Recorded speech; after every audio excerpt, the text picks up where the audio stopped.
Seahawks fans, wherever you may be. Welcome back for another edition of the Seahawks Playbook Podcast. Join your host, Phil Alvstad, and co-host, sports writer and football analyst, Keith Myers, as we talk Seahawks football.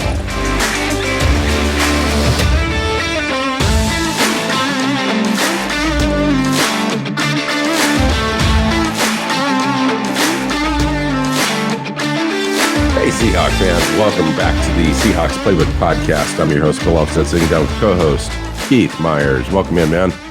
Yeah, it was a fun day 2 of the draft. Seahawks got a couple of nice players, ones that I really like, and I think fit really well in with what they're trying to do. I do too. You know, it's crazy when you go out and you watch you read all the fan stuff and all the postings on Twitter and some of the other pundits that are out there covering the team, and there's just a lot of negativity there, and I don't get it. I think the Seahawks came in with a clear plan, obviously now, and they executed it. And okay, I have not looked at that stuff. You're gonna have to explain to me what are they saying with the negative? Well, it mostly revolves around the running back pick, as you would expect. Okay.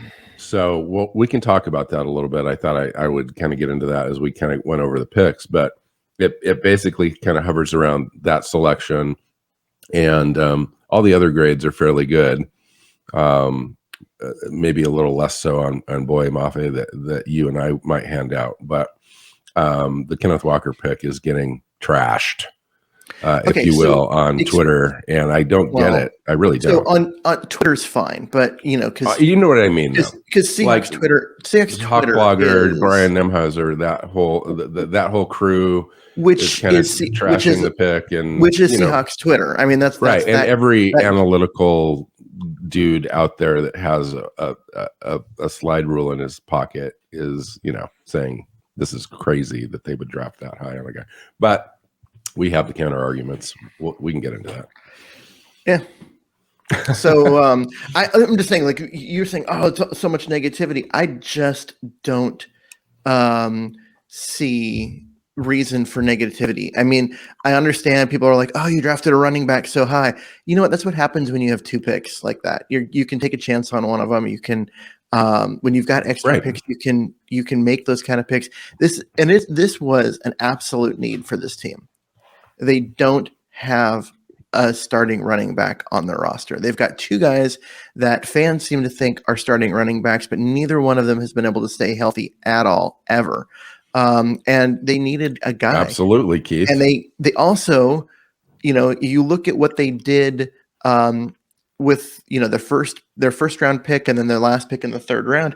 They're clearly shifting the offense away from what we're used to seeing in Seattle. They're going to this outside zone. They're going to ones where that you guys are going to get lateral, and then you need them to be able to put their foot in the ground and explode through a hole and get downfield.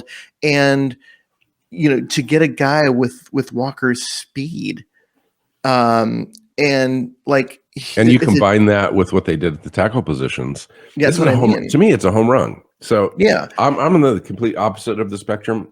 I don't see this as oh my God, we drafted this guy at 41. I look at it in a much broader sense, in that draft pick spot will melt away in time, and we will look at the player and the effect on the team and what it all means in the big picture. And I think as you look into the future, we didn't have anybody under contract really, except for Dallas past this year. You mentioned the injuries. You get the best running back in the draft here at this spot. To walk away, out of the draft with a D- grade, which he's been handed out, is just completely ludicrous. And I'm not giving any weight to it, Keith. It's not that big of a deal. Do they hate the player, or do they just hate they hate the positional value? Yeah, see, that's just dumb. It is. If they'd taken a running back in round 1, I'm sorry, the Penny was good for 5 games, but I'm not a running back in round 1 guy. I think that, and then basically in this year's draft, you had Breece Hall, which went earlier in round 2, And then the next guy was Spiller. And Spiller is not fast. He is, and he's still on the board too. And he's still on the board. He is a guy who is slow. The running back position in this draft, it just doesn't have that depth and that that the other positions had. There were two guys that were draftable as starters. Spiller might be one, but only for their certain kind of offense. And for what Seattle's trying to shift to offensively, he wasn't a good fit there. There were really two starting running backs in this draft, and they got one of them. So, and they were both drafted high. They were both drafted in the second round. Exactly. And so they needed a starting running back. They did what they had to do to go get one. I don't hate the pick. I think that there's just this general hatred of running backs in general with the draft community, and I think that it's a little misplaced. I mean, there needs to be some pushback. We saw last year what it looked like when we were successfully running the ball. Yeah, when we were executing the offense the way that it was designed. Yep, we were able to move the ball. If you extrapolate our stats in the last 5 or 6 games over the entire season, we're a top 5, top 6 offensive team. And I think that's the way that they're looking at it. This is a long-term move. This isn't a short-term win now move. This is a put in place for our future. They had a strategy going, and I mentioned that early. When you draft a tackle early, you draft your edge, you draft your running back, you go out and grab another tackle. They avoid the quarterback situation. They didn't move around and get cute in this draft. They came in with a plan. They executed it. I thought it was well done. I love the picks. I think that everyone else will too. As soon as they land and they see the effect that Walker has on the running back room, I think that'll be great. I think Mafe, who we haven't talked yet, the 40th overall pick in the draft for the Seahawks is a great pick. Now he's got a little bit of work to do to refine his game, but he came in just with tons of athleticism, heavy hands, great fit in that kind of Leo role. If you're going to roll out a 4-3, if you're going to be in the 3-4, he can drop back into coverage. He can be outside linebacker. He's got a little bit of work to do there based on the scheme that he came from. But I think that he's a great athletic profile fit for the Seahawks defense. Yeah. I mean, and basically you look at him, he's 260 pounds, 6'4". I mean, this is a guy who is got that outside 81-inch wingspan too. Yeah.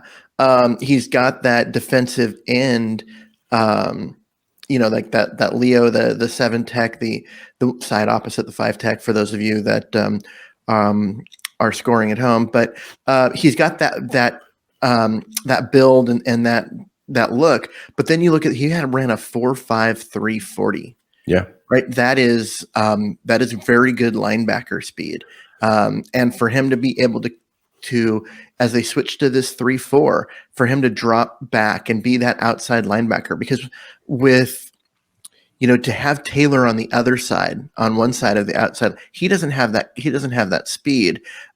He's got more burst and, a little bit more power, but he doesn't have that same level of speed. And so you put, Taylor on the strong side, you put Mafe on the weak side, as your starting outside linebackers, and you just let them work. You let them use their superior size and athleticism. And you add Brooks to that equation. It's just crazy. Yeah. I mean, so those guys coming off the edge, one at a time or both, just really ups the athleticism at linebacker. You have Brooks in the middle. I still think that they need another middle linebacker. I'm not entirely sold on, running Cody Barton out there in that spot. But I do think that with where they're at now, you've got 3 people on your, at your linebacker positions in your 3-4 that are good enough to be, Super Bowl caliber team. And so you kind of just look at how many and players. You add Jamal Adams into that mix there in the box. Yep. And, and Bruce Feldman had Mafe at number 17 overall on his athletic freaks list. And he has a over 40-inch vertical jump, jumps 10.6 in the broad jump. The 40 you mentioned down at 4.43. He can clean 400 pounds. So what did he do 4.43? Because I've got his combine was 4.53. He 4.53. Sorry. Okay, I was Apologies. because if that's what he ran at his pro day, I don't have. I don't have the pro day. I don't have the pro day either. But this is just a totally scheme diverse guy. He came in, dominated the Senior Bowl, ended up being the national player of the game in that game, as well as just had a great week. He was unblockable. Just terrific upside. I like the pick. I think it was the best available pick that the Seahawks could make at that spot, and they went and they got their guy. There was a few other things that they could have done, but I was totally happy with the pick, considering the investment now in the trenches on the edge, at tackle. We came back. We got the running back. But what did you think about the third round selection, Keith? So the third round selection was surprising. I'll give you that. They went and got, Abe Lucas from Washington State, who has, the feet, the athleticism, all that stuff to be a franchise left tackle, but he played right tackle exclusively for Wazoo. And so basically you and I both looked at him as like, hey, if you miss out on one of the top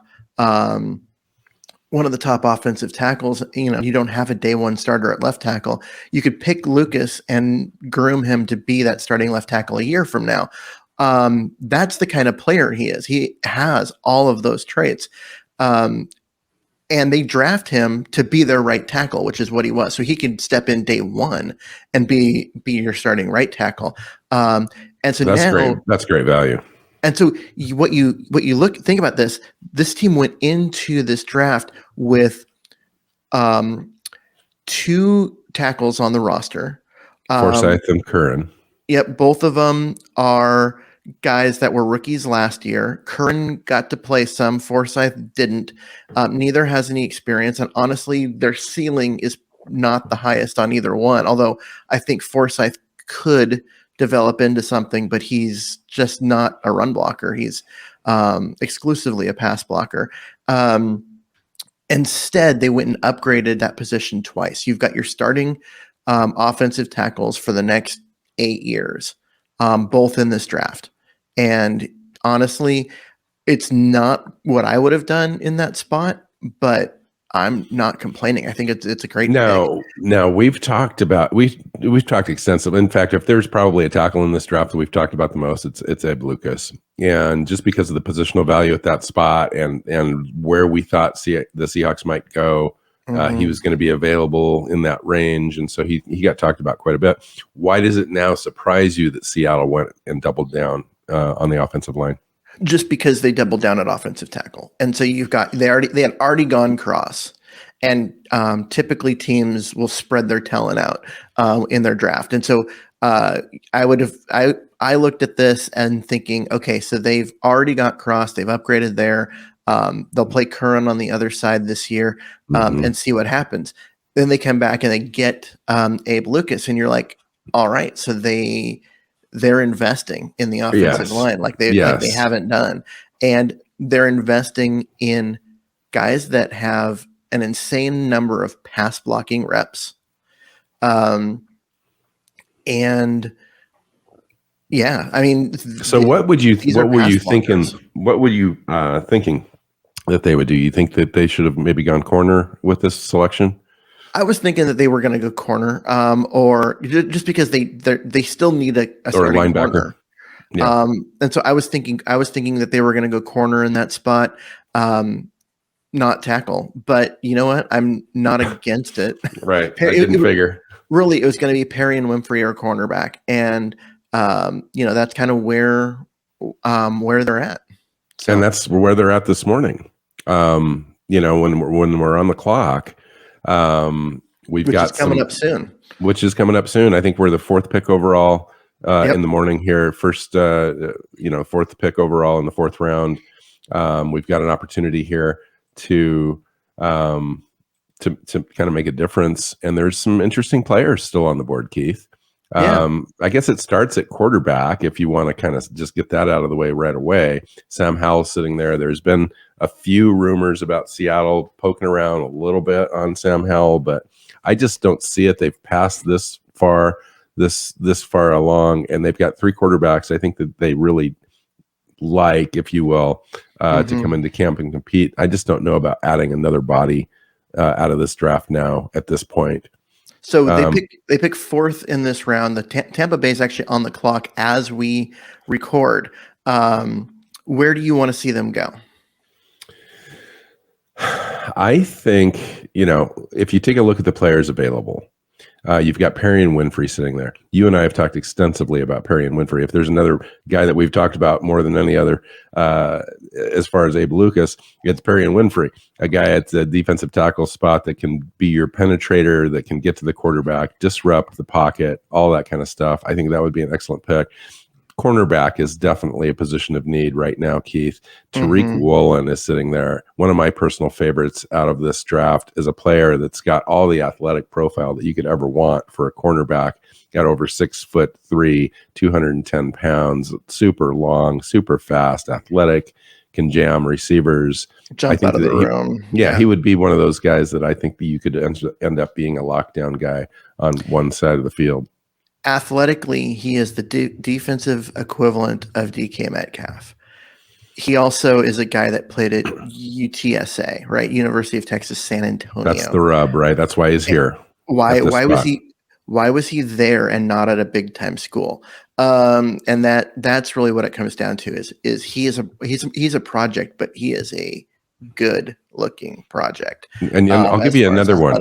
I'll give you another one that's out of school that nobody's even heard of. Sam Houston, Zion McCollum. Here's another guy that's a cover press corner that's got super athletic traits that might be on the Seahawks radar. Beyond that, there's a couple of Alabama corners, Jalen Amar Davis and Josh Joby that are out there. We know the connection with Carl Scott being a coach. Joby would be a good pick because he actually fits Seattle's profile. The other one, he's a T-Rex. He's got really short arms despite being tall. And I just don't see. I was just pontificating the connection there with Carl Scott, the defensive backs coach, currently coaching those guys at Alabama. Might be very familiar, obviously, with those guys, and may prefer one over the other, regardless of the arms or whatever. So yeah. How about you? What are you looking at right now? So to me, it comes down as a choice between 3 players. You've got Perry and Winfrey. You've got Tariq Woolen, and then the third one is Damone Clark, the linebacker out of LSU, right? 240 pounds, 6'2" and a half, long arms, 4'5", 740, great looking 3-cone, all those kind of things, good athlete. And I think that he's one of those guys. He's the guy that you would be able to come in, push Cody Barton for a starting job in the middle, and just being able to, just come in and be able to really just firm up that middle linebacker. Because if you're playing a 3-4, you need 2 inside linebackers. We've got 1.5. So getting another one to come in and compete would be really important. So I just think that he's the guy. I'll give you the names to watch. Barno, excellent Senior Bowl. I just really think that they love his athleticism. 6'5", 246, ran a 4.36 40. That's just crazy. And they would love to have that team speed. A guy like Zach Tom, I know that you're talking about going to the offensive line, but this guy wouldn't be expected to start right away. But a guy like Zach Tom out of Wake Forest played offensive guard, took some offensive center snaps recently at his pro day, and would be an athletic profile that would fit what they're looking for at the center position. A guy like Michael Clemens, the edge, they could double down on that position. They would double down on tackle. They could do it again at the edge spot. And then an underrated guy that I think that might be on their radar later on, possibly with that 145 pick overall in the 5th round, would be a guy like Matthew Butler, the defensive tackle out of Tennessee, 6'4", 297 pounds. He's a 3 tech. He's a guy that's going to be able to push the pocket and get to the quarterback a little bit. He just has a little bit of work, doesn't defend the run great. So he doesn't defend the run. That's why he's Winfrey. Yes, that's the rub on Perry and Winfrey, is that he is a pass rush specialist. He's a guy that's going to come in on 3rd and long in your 2-minute drill in situations where the opposing team is passing, but he is not a 3-down player. He is not a run stuffer in any way. So, and that's the rub on him. But you can never have too many pass rushers. And if you're lining up, bringing in guys on the rotation, if you're the Seahawks, you've got the big bodies. You've got Woods and Monet, and you've got the giant guys. Having guys that can move the pocket and be pass rushers, they don't have that, and that's why I think Perry and Winfrey would be a good pick. I do too. So we're recording this after or right as round 4 started. The first pick, Tampa Bay took Cade Otton, the tight end out of Washington. Houston's pick is in. Cleveland Browns on the clock. I'm still waiting to find out who the Houston pick is. But if you'll stick with us, we may be able to have Seattle's pick. Yeah, we can stick around for the Seahawks pick. That would be fun. And actually kind of do that live here while we're doing it. So, yeah. So what do you think of Cade Otton going to Tampa? Yeah, I mean, what's Gronkowski doing? Where's his speed dial right now? Because is he going to play? Is he going to stay out now? The Tampa Bay Buccaneers feel like they've picked up somebody that can come in and at least be a guy that's able to do it all for them. Cade Otton's a guy that's going to be a inline guy that can also give you a little bit of plus play, catching the ball a little bit. And it's a good pick. I mean, he's a solid player. And at this point in the draft, I think this is a great value. So the Houston Texans went running back, Damon Pierce. So Cleveland that bodes well for the Seahawks, actually. Yep, because Cleveland is now on the clock. Their pick is in. They did not trade it. And so the Seahawks are now on the clock. We're waiting to see who we could get one of Perry and Winfrey or Tariq Woolen. Both of those guys are available. Now watch, they'll go pick somebody that we've probably never talked about on the show, which makes a hell of a lot of sense. Which makes a lot of sense because or trade out of it. I would actually guess that they would trade down. If you could get if one of these teams is looking at a guy like Perry and Winfrey and they're like, he would help our defense a lot. You could trade down just a few spots, like to the Jets at 6 or the Giants at 7 in this round, and get a 6th round pick because they don't have a 6th round pick.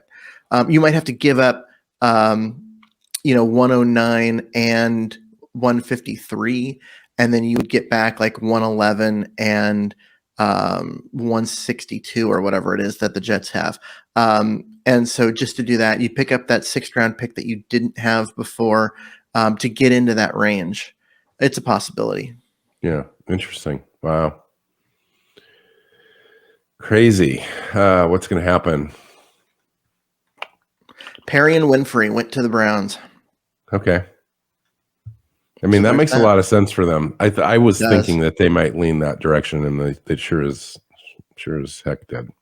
Mm-hmm. Okay. So we're up. What are we going to do, Keith? We're going to trade it. We're going to pick it. Who's the pick? If I'm the GM, I'm thinking Tariq Woolen. I think this is a team that needs a starter at cornerback. This is a guy with starter talent. He's not a day one starter. That's exactly the way to look at that. But he is a starter. He is a guy that I never want to compare anyone to Richard Sherman. He's such a unique guy and unique talent and unique work ethic and all of that. But this is a guy that could do the Richard Sherman thing where he comes in, looks like he's buried on the depth chart as a rookie, but uses that athleticism, uses the fact that he's got absolutely elite physical traits and turns it into being an all-pro corner in time. Seahawks pick is in. Baltimore Ravens are on the clock. We will see who Seattle picked here in just a second. Stayed at the spot. Which is surprising in and of itself.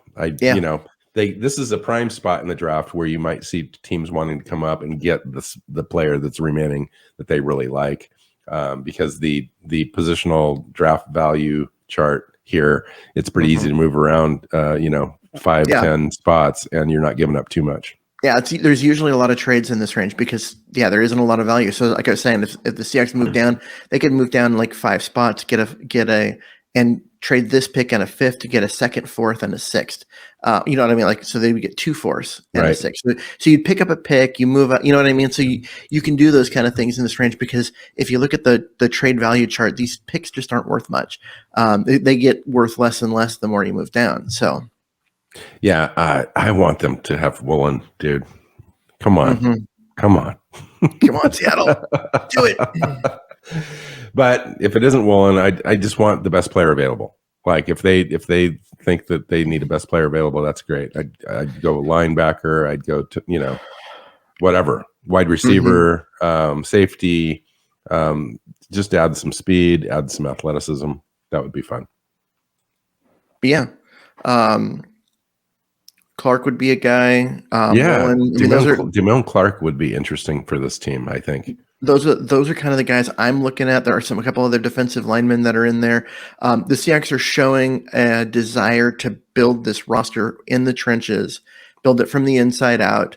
They've gone with essentially 3 linemen, 2 on the offense and 1 on the defense. So I like the way that they're starting to build this roster. And if they go defensive line here, I won't be sad about it. I just think they need a cornerback. They need a guy who can come in. And at this point of the draft, if you pick for positional need, it's probably okay, because you've probably got guys on your board, 10 deep that have kind of equal value here. And so you're going to get the guy that's going to help your team the most. And positional value makes a ton of sense there. Well, and it's not like you're reaching for a guy. This is someone who people were looking at as a 3rd round pick. He's now available in the 4th round. And it's value positionally. It's a value as far as I've got the pick, board. Keith. What is I've got the pick. Cincinnati cornerback Bryant. Really? Is the pick. See, this is a guy that you and I talked about just before we came on air, and I was unconvinced because of his he's got short arms. Yeah. Got all the speed in the world, but short arms. Not a Seahawks player. Well, maybe they're changing their positional athletic profile. I mean, you kind of see that they have. I mean, DJ Reed was not that profile. They drafted Trey. Who did they draft last year? Their starter, Trey Brown. I just remember you can never have enough Treys on your roster joke that was made. But Trey Brown, who also doesn't fit the traditional Seahawks profile. I just felt that with them starting to let guys walk, that they were going to go back to wanting guys with length and size and speed. And I am a little confused by this pick for the Seahawks. But again, we were just talking positional value. Yeah. Well, he's 6'1". He's got the height. I think he's a jumper. He's 191. He's not huge frame. 31.5-inch arms. You explained 74-inch wingspan. So this guy's probably, just looking at that profile, is more of a slot guy that's going to be shifty and play the run really well. Ideal length and size for the position. I'm just going to read some specs here. Feel good. Very good feel for the game. High football IQ, is a natural leader. Elite quick feet, and is a natural moving backpedaler and transitions to full sprint. Very good in run defense and an impressive tackler. No, that's a Pete Carroll guy right there. Could be mistaken for a box safety.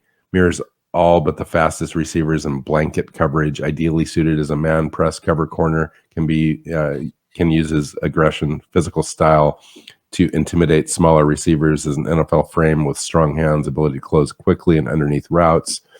Has the size to tackle with a thump. Extremely aggressive. Comes up and put his body on players. Willing to be successful at blitzing from the edge. And considers consideration for a move to safety with a combination of range and sure tackling. Yeah, maybe they see him as a free safety, Keith. It might be. I'm looking at Lance Zierlein, his thing on it. He said he will need help against NFL deep speed, which I don't know. His 40 looks fine. And could struggle in an off-man capacity. So if he's not in press where he's doing that, he thinks he's going to struggle. Zone cover schemes that allow him a linear eyes forward approach should play directly into his strengths and allow him to become a corner. I'm reading again too that he has the skill set to be an elite safety at the next level. He won the Jim Thorpe Award. Yeah. This year as well. So interesting. Wow.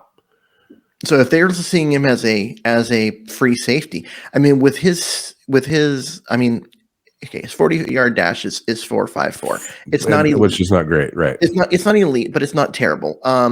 And you could see him as if the Seahawks go to a too high safety, you don't want Jamal Adams in the back, right?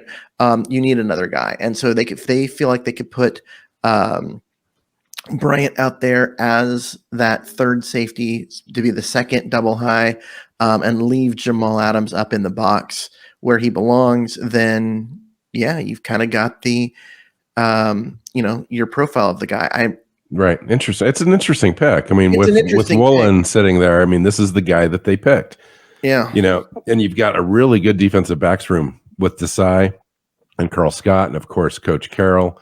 And this is their pick. I trust that. I've got to put my trust in that and the faith that this is the guy. And he's got attributes that they like. Yeah, the Seahawks have drafted corners and safeties, defensive backs very, very well in the Pete Carroll era. He was a defensive backs coach before he was a defensive coordinator, before he was the head coach, right? It's kind of his specialty. And you've got a bunch of defensive back oriented coaches and coordinators, and you got to think they know what they're doing. I'm just saying, for me, what I've seen, I don't get it, but I'm not the expert they are. And I didn't get last year's pick either. Oh, and yeah. And I think it's going to turn out okay.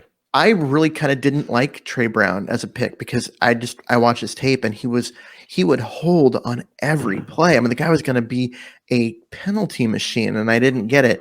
And he was short with shorter arms, and I was like, really? Mm-hmm. But you know what? Before he got hurt, he was looking really solid, like really good. Like he was. I think incredibly sticky. Definitely proved me wrong. It's too bad that he got hurt, but I had, if he hadn't gotten hurt, he would be guaranteed. Like you pencil him or write him in pen as a starter this year. But now with the injury, they're like, okay, they need someone else. And maybe that's why they went with Bryant here over a guy like Woolen, is they need someone who can come in and play right away, because that room, the cornerback room, is pretty empty. It's light, but it's not good. It's not horrible. You've got Sidney Jones and you've got an injured Trey Brown, who won't be able to play early in the season. We don't know that, though. Given his patellar tendon injury, yes, we do. That's an injury that takes more than a year to come back from fully. And so I'll give you that. I don't think that it's in the cards for him to be an elite player. So I think they needed a starter, and maybe that's why they went with Bryant, whereas Tariq Woolen is more of a project. He's just got such a high upside. I would have had a hard time seeing. Yeah, Kobe Bryant has got 4 years of starter experience in a near championship caliber team. Mm-hmm. And he's got the attributes that we don't get a chance to see in the leadership qualities and the interview process and all of those sorts of things. It sounds like that's where he's a head and shoulders above maybe some of the other prospects. And I bet you $1 million when Pete Carroll comes out and they announce this pick and they talk about him a little bit. I bet you that's one of the things that they talk about. Yeah. So I've been, one of the things that I've made as a constant joke, and you just roll your eyes at me, is all of the former the former NBA players having their names in this draft. Kobe Bryant, that should come to mind. There's an Isaiah Thomas, right. That's funny. It is. I for some reason that I didn't even pop into my head when I was looking at him before we started. But yeah, Kobe Bryant, not that Kobe Bryant, right?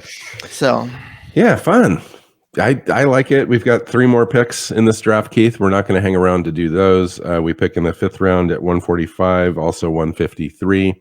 So we get that Detroit pick instead of the native Denver pick at 145. So that moves us up a little bit more, a little higher than we thought we were going to be, which is good. And then the last pick for us in the draft at 229. What do you expect in the last 3 picks? And we'll get out of here. I expect a linebacker. I expect a wide receiver, and then I expect some freaky athlete that we've never heard of. Yeah, that's John John Snyder. I vote for a project defensive tackle. Sure, but other than that, I think you're looking at special teams. We've talked about this many times. So picks after Seattle, Daniel Falele went to Baltimore. They picked a 380-pound offensive tackle. Max Mitchell went to the Jets, another offensive lineman who's kind of positionless. He is a tackle, needs to move inside, maybe too tall to play there. And then Daniel Bellinger, tight end, San Diego State. Went to the Giants. And so and the Giants have another pick coming up in a couple, and then you've got Denver with 2 straight at 115 and 116. So, you've got a lot of different players coming off the board. It's a long time till Seattle picks, but you know what? Maybe they'll be lucky enough, and a guy like Tariq Woolen will fall to them, or they'll go up and get him. Yeah, they've got ammunition. They could go up and get him. I mean, if he's sitting there and they want him, they'd go get him. Yeah. Obviously, though, they didn't. They just had the pick. They didn't make it. So it is interesting. All right, I'm going to wrap this thing up, Keith. Cool. And we'll come back. We'll come back tomorrow or Monday, and we'll record a show. We'll kind of put it all in perspective. Obviously, we'll talk about the next 3 picks that Seattle has remaining, and maybe we'll grade the whole thing as a whole too. And talk about, now we'll have a kind of a complete look of the roster going forward. And maybe by the time we record, we'll have the undrafted rookie free agent list as well, or partial, that we can talk about. So that's it. Anything else? No, the Seahawks did a good job so far. They've filling out their roster. I like what they've done. They've invested in the trenches. They've invested in being a bigger physical team rather than getting cute and going with wide receivers. And so I get those picks are flashy and fun, and those are the names that you hear on game day. But you win by having the big uglies at the line of scrimmage. And the Seahawks have drafted 3 linemen so far. So I'm all for it. It's crazy how they've been able to align their board and pick the positions that they needed the most to come out of this draft with. The offensive tackle spot on both sides, really. I mean, and then corner, now we drafted the defensive lineman, the edge rusher, and then the running back. All of those positions were positions where you looked at positions of need. We've had those conversations many times. We've had shows regarding positions of need, and those are the first 4 or 5 that come up. And so you got to feel good about it. Yeah, I mean, and even if you look at value, getting a guy off the board at or lower than most people expected them to go. They did that with both their tackles. Boy Mafe is all over the place on boards, some as high as 17. Some saying, they took him too early. He was in like the mid 50s. whatever. I think it's just about right. I think it's about right. And so the only picks in that range, that where people would question that is going to be Kenneth Walker III, the running back. But like we said earlier in the show, there are 2 starting running backs in this draft. At least that's the view on them and the consensus. This is not a good running back draft. And especially when Spiller ran in the 4.66 range. It's either Breece Hall or Kenneth Walker. And Breece Hall went the first pick around 2, and so the Seahawks got Walker because they desperately needed one. So people are going to complain about the positional value there, but in this draft, when you need a corner or you need a running back, that's when they had to take him. All right, perfect. All right, let's get out of here. Find Keith on Twitter at Myers NFL. I'm at NW Seahawk. You can find the show. You know how to look it up. And if you're watching us already, just hit the subscribe button. Make sure you're subscribed and don't miss an episode. So until next time, go Hawks. Go Hawks. Seahawks Playbook Podcast listeners, thanks for joining us for another edition of the show. You can find us on Twitter. Bill is at NW Seahawk. Keith is at Myers NFL. And the show is at Hawks Playbook. You can listen and subscribe to the show at SeahawksPlaybook.com.